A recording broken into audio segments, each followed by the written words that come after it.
ఇశ్రాయేలు ప్రజలు ఒక రాజుని కోరుకున్నారు. ఒకరోజు ప్రభువు సమూయేలుతో ఇలా అన్నారు, రేపు ఈ సమయానికి బెన్యామీను దేశం నుండి ఒక వ్యక్తిని నీ దగ్గరకు పంపుతాను. నా ప్రజలైన ఇశ్రాయేలుకు రాజుగా ఉండడానికి నువ్వు అతన్ని అభిషేకించాలి. సమూయేలు మొదటి గ్రంథం 9వ అధ్యాయం 15-17 వచనాలు. సమూయేలు సౌలుని చూచినప్పుడు ప్రభువు అతనితో, ఇదిగో ఇతనే ఆ వ్యక్తి అని చెప్పారు.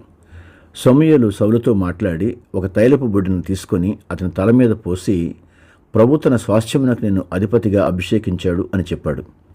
మానవ ఆలోచన ప్రకారం కాకుండా దేవుడు తన సంకల్పం ప్రకారం సౌలును ఎన్నుకున్నాడు. ఇశ్రాయేలుల కోరికను తీరుస్తూనే దేవుడు తన ప్రణాళికను నెరవేర్చుకున్నాడు.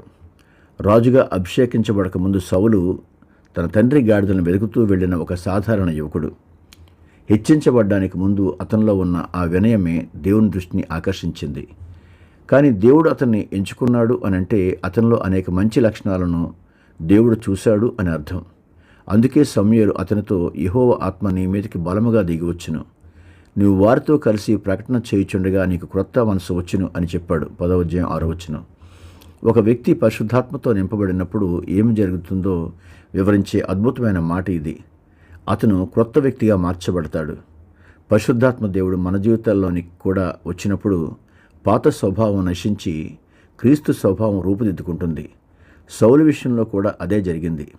ఒక సాధారణ బిడియమున్న యువకుడు దేవుని ఆత్మ ద్వారా ధైర్యవంతుడైన నాయకుడిగా మారాడు.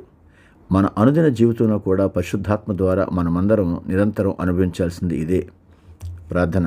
ప్రభువా, మమ్మల్ని నీ పరిశుద్ధాత్మతో నింపి ఒక నూతన వ్యక్తిగా మార్చు. సౌలు జీవితంలో నువ్వు చూపిన ఉచితమైన కృపను బట్టి నేను స్తుతిస్తా ఉన్నావు. మాలో ఉన్న స్వార్థాన్ని, పాత స్వభావాన్ని తీసివేసి ఆత్మఫలంతో మమ్మల్ని అలంకరించండి. సౌలు ప్రారంభంలో చూపిన వినయం, తగ్గించుకునే మనసు ఎల్లప్పుడూ మాలో స్థిరముగా నిలిచి ఉండేలా సహాయం చేయండి. నీ దైవిక సంకల్పం ప్రకారం మమ్మల్ని నడిపించి నీ నామానికి మహిమకరంగా వాడుకోమని యేసుక్రీస్తు శక్తిగల నామంలో ప్రార్థిస్తున్నావు తండ్రి. ఆమెన్. దేవుడు మిమ్మల్ని దీవించునుగాక.